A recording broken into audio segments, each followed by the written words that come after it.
എല്ലാവർക്കും നല്ല നമസ്കാരം. ഞാനിപ്പോൾ നിൽക്കുന്നത് കൊരട്ടി സർവീസ് സഹകരണ ബാങ്ക് തിരഞ്ഞെടുപ്പ് നടക്കുന്ന എൻ്റെ പോളിംഗ് സ്റ്റേഷനായിട്ടുള്ള MAMHS സ്കൂളിൻ്റെ അകത്തളങ്ങളിലാണ്. എൻ്റെ ഈ പിറകിൽ കാണുന്ന ഈ ക്യൂ ഇത് വോട്ട് ചെയ്യാൻ വേണ്ടി, സഹകരണ ബാങ്ക് തിരഞ്ഞെടുപ്പിൽ വോട്ട് ചെയ്യാൻ വേണ്ടി നിൽക്കുന്ന വോട്ടർമാരുടെ ക്യൂ ആണ്. എനിക്ക് തോന്നുന്നു കേരളത്തിലെ വളരെ കൗതുകമേറിയ ഒരു തിരഞ്ഞെടുപ്പായിട്ട് മാറിയിരിക്കുകയാണ് കൊരട്ടി സർവീസ് സഹകരണ ബാങ്ക് തിരഞ്ഞെടുപ്പ്. 52 പേരാണ് ഈ തിരഞ്ഞെടുപ്പിൽ 4 മുന്നണികളിലായിട്ട് മത്സരിക്കുന്നത്. 52 പേരുടെ പേരടങ്ങുന്ന വലിയ ബാലറ്റ് പേപ്പറാണ് ഓരോ ആൾക്കാർ വോട്ട് ചെയ്യാൻ വേണ്ടി വരുമ്പോൾ ഫ്രണ്ടിൽ കാണുന്നത്. അതിൽ 13 പേരെയാണ് തിരഞ്ഞെടുക്കുന്നത്. തീർച്ചയായിട്ടും വളരെ വാശിയേറിയ മത്സരമാണ്. UDF പാനൽ, CPM നേതൃത്വം കൊടുക്കുന്ന പാനൽ, BJP നേതൃത്വം കൊടുക്കുന്ന പാനൽ, അതുപോലെ തന്നെ CPMൻ്റെ തന്നെ റിബലായിട്ടുള്ളൊരു പാനൽ, ഇങ്ങനെ 4 പാനലുകളാണ് പ്രധാനമായിട്ടും ഈ മത്സരത്തിൽ ഈ തെരഞ്ഞെടുപ്പിൽ മത്സരിക്കുന്നത്. ഇപ്പോൾ നിലവിൽ ഈ ബാങ്ക് ഭരിച്ചുകൊണ്ടിരിക്കുന്നത് CPM നേതൃത്വം കൊടുക്കുന്ന ഒരു മുന്നണിയാണ്. അപ്പോൾ ഇത്തവണ UDF രംഗത്തിറക്കിയിരിക്കുന്നത് കൊരട്ടിയിലെ മുൻ ഗ്രാമപഞ്ചായത്ത് പ്രസിഡന്റ്, ജില്ലാ പഞ്ചായത്ത് വൈസ് പ്രസിഡന്റ് മെമ്പറൊക്കെ ആയിട്ടുള്ള ലീല സുബ്രഹ്മണ്യൻ്റെ നേതൃത്വത്തിലുള്ള ഒരു പാനലിനെയാണ്. വളരെ വാശിയേറിയ മത്സരമാണ് ഇവിടെ നടക്കുന്നത്. CPMൻ്റെ റിബലായിട്ടൊരു മുന്നണിയുണ്ട്, BJPയുടെ മുന്നണിയുണ്ട്. ഇതിൽ ഏറ്റവും ആളുകളിൽ എനിക്കറിയാൻ സാധിച്ചൊരു സംഭവം എന്ന് പറഞ്ഞാൽ ഈ 4 മുന്നണിയല്ല ജയിക്കാൻ പോണത്.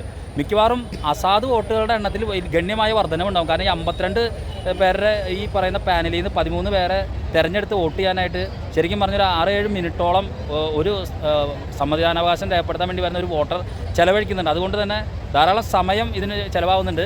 ഇന്ന് തന്നെ ഇതിൻ്റെ റിസൾട്ട് അറിയാൻ സാധിക്കും.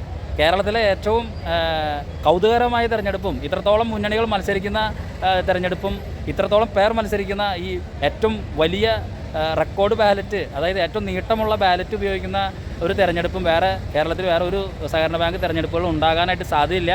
കൊരട്ടി പെരുന്നാൾ കൊണ്ട് പ്രസിദ്ധമായിട്ടുള്ള കൊരട്ടി പട്ടണം ശരിക്കും പറഞ്ഞിട്ടുണ്ടെങ്കിൽ അതേ രീതിയിൽ തന്നെയുള്ളൊരു പെരുന്നാൾ കാഴ്ചയ്ക്കുള്ള ആൾക്കൂട്ടമാണ് ഇവിടെ ഈ തെരഞ്ഞെടുപ്പുമായി ബന്ധപ്പെട്ട് ഈ പോളിംഗ് സ്റ്റേഷനിൽ എത്തിയിരിക്കുന്നത്. ആളുകളെല്ലാവരും തന്നെ, വോട്ടർമാരെല്ലാവരും തന്നെ വോട്ട് ചെയ്യാനായിട്ട് എത്തിച്ചേർന്നിരിക്കുകയാണ്. പല സ്ഥലങ്ങളിൽ നിന്ന് ഇവിടുന്ന് കല്യാണം കഴിച്ച് പോയ ആളുകൾ ഉൾപ്പെടെയുള്ള ആളുകളൊക്കെ തന്നെ ഇവിടെ എത്തിച്ചേർന്നിട്ടുണ്ട്. വളരെ രസകരമായിട്ടുള്ളൊരു കാഴ്ചയാണ് കൊരട്ടി സർവീസ് സഹകരണ ബാങ്ക് തെരഞ്ഞെടുപ്പുമായി ബന്ധപ്പെട്ട് എനിക്ക് നിങ്ങളോട് പങ്കുവയ്ക്കാനുള്ളത്. അപ്പോൾ ഇത് എത്രാമത്തെ വോട്ടായിരിക്കും? എന്നോട്ട് വോട്ട് ചെയ്തിട്ടുണ്ട് സഹകരണ ബാങ്കിൽ? നമ്പർ ഒന്നും എനിക്ക് ഓർമ്മയില്ല. ആ തുടക്കം വന്നിട്ട് ബാക്കിലേക്ക് 85 വരെ. കൊരട്ടി സർവീസ് സഹകരണ ബാങ്കിൽ വലിയ അത്ഭുതങ്ങളൊന്നും സംഭവിക്കാൻ സാധ്യതയില്ല. 4 മുന്നണിയുണ്ട് എന്ന് പറയുന്നത് തന്നെ ഇടതുപക്ഷ മുന്നണിക്ക് വലിയ പ്രതീക്ഷയില്ല.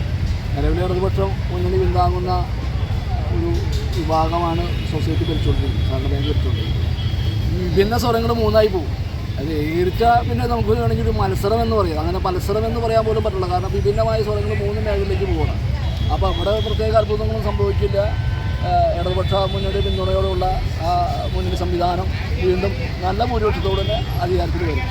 പിന്നെ ഈ തെരഞ്ഞെടുപ്പിൻ്റെ ഈ നേരത്തെ സൂചിപ്പിച്ച പോലെ തന്നെ നോട്ട എന്നല്ല അതിനെ പറഞ്ഞാൽ അസാധു എന്ന് പറയും. അസാധുവിന് സാധ്യതയുള്ളൂ. കാരണം 52 പേരുള്ള ഒരു ബാലറ്റ് എന്ന് പറഞ്ഞാൽ ഞാനിപ്പോൾ തെരഞ്ഞെടുപ്പ് ഉദ്യോഗസ്ഥരോടൊക്കെ ചോദിച്ചപ്പോൾ, ഈ സഹകരണ ബാങ്കുമായി ബന്ധപ്പെട്ട ഉദ്യോഗസ്ഥരോട് ചോദിച്ചപ്പോൾ അവർ പറഞ്ഞു ഇത്രയും വലിയ ബാലറ്റ് കേരളത്തിൽ ഒരു സ്ഥലത്തും അടിച്ചിട്ടില്ലാന്ന്. കാരണം 4 ഫുൾ പാനലുള്ള ഒരു സ്ഥലത്തും തെരഞ്ഞെടുപ്പ് ഉണ്ടായിട്ടില്ല.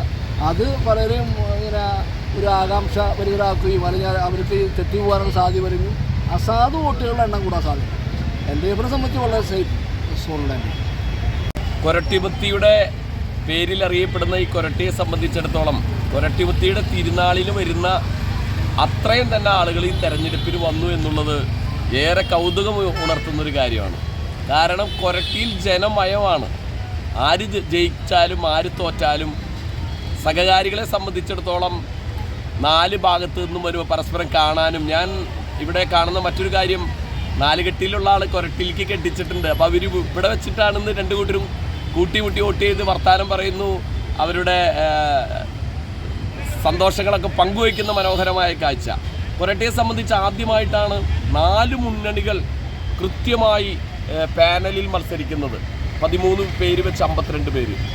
അത് വളരെ തീവ്രമായ മത്സരം തന്നെയാണ്. കാരണം കൊരട്ടിയെ സംബന്ധിച്ച് ആദ്യം കോൺഗ്രസ് ഞങ്ങളുടെ പാർട്ടിയുടെ കയ്യിലായിരുന്നു, പിന്നെ അത് ഇടതുപക്ഷം പിടിച്ചെടുത്തു. ഈ തെരഞ്ഞെടുപ്പിൻ്റെ ഏറ്റവും വലിയ പ്രത്യേകത എന്ന് പറഞ്ഞാൽ ചരിത്രത്തിലാദ്യമായി ഇടതുപക്ഷത്തിന് അവരുടെ മുൻ ബ്രാഞ്ച് സെക്രട്ടറിമാരടക്കമുള്ള ആളുകളൊക്കെ പുറത്താക്കിയവരൊക്കെ കൂടി അവരൊരു മുന്നണിയുണ്ട്. അതുപോലെ തന്നെ കൊരട്ടി പഞ്ചായത്തിൻ്റെ മുൻ പ്രസിഡന്റ് ലീല സുബ്രഹ്മണ്യൻ നയിക്കുന്ന മുന്നണിയാണ് കൊരട്ടിയിൽ. അപ്പോൾ ഭരിക്കുന്ന പാർട്ടിക്ക് വലിയ പ്രതീക്ഷയുണ്ടെങ്കിലും ഞങ്ങളുടെ പാർട്ടിയെ സംബന്ധിച്ചിടത്തോളം ലീല സുബ്രഹ്മണ്യൻ നയിക്കുമ്പോൾ തീർച്ചയായിട്ടും ഞങ്ങളുടെ പാർട്ടിക്കും വലിയ പ്രതീക്ഷയുണ്ട്. ഈ ഇടതുപക്ഷ വോട്ടുകളെ കൃത്യമായി ഭിന്നിപ്പിച്ച് ഈ തവണ ഭരണം ഇടതുപക്ഷത്തിനെ നഷ്ടപ്പെടുത്തും എന്നുള്ള രീതിയിൽ അതിൽ നിന്നും പിരിച്ചുവിട്ടവരും പിരിഞ്ഞുപോയവരും മുന്നണി. BJP സാധാരണഗതിയിൽ ഒരു 3-4 പേരെ മത്സരിക്കുക. ഇത്തവണ അവരും 13 സ്ഥാനാർത്ഥികൾ മത്സരിക്കുക. സത്യം പറഞ്ഞാൽ ബാലറ്റ് കാണുമ്പോൾ പരിചയമില്ലാത്ത പ്രായമായവർ പകച്ചു പോവുകയാണ്. കാരണം വോട്ട് ചെയ്തപ്പോൾ ചേട്ടൻ എന്ത് തോന്നി ഈ ബാലറ്റ് കണ്ടപ്പോൾ?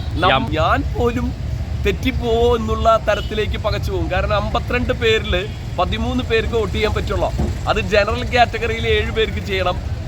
വനിതാ സംവരണത്തിൽ 40 വയസ്സിന് താഴെ ഒരു സ്ത്രീക്ക് ചെയ്യണം. അതിന് മുകളിൽ ജനറൽ ഒരെണ്ണം ചെയ്യണം. അങ്ങനെ വരുമ്പോൾ SC/ST അങ്ങനെ വരുമ്പോൾ ആ കൺഫ്യൂഷനാണ്. ഏതായാലും ഈ തെരഞ്ഞെടുപ്പിൽ ജയിക്കാൻ ഏറ്റവും കൂടുതൽ സാധ്യത ഇടതുപക്ഷമല്ല, വലതുപക്ഷമല്ല, സ്വതന്ത്ര മുന്നണിയല്ല, BJP അല്ല. ഏറ്റവും കൂടുതൽ വോട്ട് സാധ്യത ലാപ്സായി പോകാനുള്ള സാധ്യതയാണ്. തെറ്റിപ്പോവും.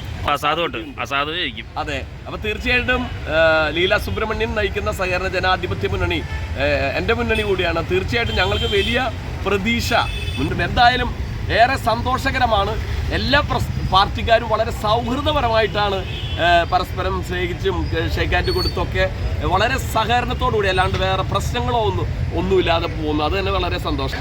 ഇന്ന് ഇതിനൊരു മഹോത്സവമായിട്ട് തന്നെയാണ് ഇവിടുത്തെ കൊരട്ടിയിലെ ജനങ്ങൾ ഏറ്റെടുത്തിരിക്കുന്നത്. പിന്നെ മറ്റൊന്ന്, ഇന്ന് കേരളത്തിൽ ആഗമനം സംഭവിച്ചുകൊണ്ടിരിക്കുന്ന ഇപ്പോൾ കരുവന്നൂർ അല്ലെങ്കിൽ മൂസ്ബെറ്റ് ബാങ്ക് പോലുള്ള ഇടതുപക്ഷത്തിൻ്റെയും കോൺഗ്രസിൻ്റെയും നേതൃത്വത്തിലുള്ള ബാങ്കുകൾ പലതും തകർന്നുകൊണ്ടിരിക്കുകയാണ്. ആ തകർന്നുകൊണ്ടിരിക്കുന്നത് ഈ നാട്ടിലെ സാധാരണക്കാരൻ്റെ പണമുള്ള ബാങ്കുകളാണ് തകർന്നുകൊണ്ടിരിക്കുന്നത്. ഇത് തകരാതിരിക്കാൻ, കൊരട്ടി തകരാതിരിക്കാനുള്ള ഒരു പ്രിക്കോഷൻസ് എടുക്കാൻ ഇവിടുത്തെ ജനങ്ങൾ തീരുമാനിച്ചിട്ടുണ്ട്. അതിൻ്റെ ഒരു എഫക്റ്റാണ് ഇപ്പോൾ ഒന്ന് നമ്മൾ കൊരട്ടി കണ്ടുകൊണ്ടിരിക്കുന്നത്. അത് വളരെ കൃത്യമായിട്ടുള്ളൊരു വിധിയെഴുത്തുണ്ടാകുമെന്നാണ് ഞങ്ങൾ പ്രതീക്ഷിക്കുന്നത്. ഈ തെരഞ്ഞെടുപ്പ് ഈ സഹകരണ ബാങ്കിനകത്ത് നടക്കുന്ന ജനാധിപത്യ ദംശനം, ബന്ധു നിയമനം, അതുപോലെ തന്നെ ധൂർത്ത്, അഴിമതി, ഇതിനെതിരായി ജനങ്ങളുടെ വലിയ പ്രതിഷേധം, അതിശക്തമായ പ്രതിഷേധം പോളിംഗായി, കനത്ത പോളിംഗായിട്ട് പ്രതിഫലിക്കുന്നതായിട്ടാണ് എനിക്ക് തോന്നിയിട്ടുള്ളത്. അസാധു വോട്ടുകൾ കൂടാനായിട്ട് സാധ്യതയുണ്ട്. കാരണം 52 പേരടങ്ങുന്ന ജനങ്ങൾ ഈ തെരഞ്ഞെടുപ്പിന് വളരെ മുമ്പേ തയ്യാറെടുത്ത് പഠിച്ചു വരുന്നതായിട്ടാണ് സ്വതന്ത്ര മുന്നണിക്ക് ബോധ്യപ്പെട്ടുള്ളൊരു കാര്യം. ആ നിലയിൽ ജനങ്ങൾ തയ്യാറെടുത്തിട്ടുണ്ട് ഈ തെരഞ്ഞെടുപ്പിന് വേണ്ടി. അതുകൂടിയാണ് ഈ പോളിംഗിൻ്റെ വർധനവിൻ്റെ അടിസ്ഥാനം എന്ന് പറയാൻ കഴിയും.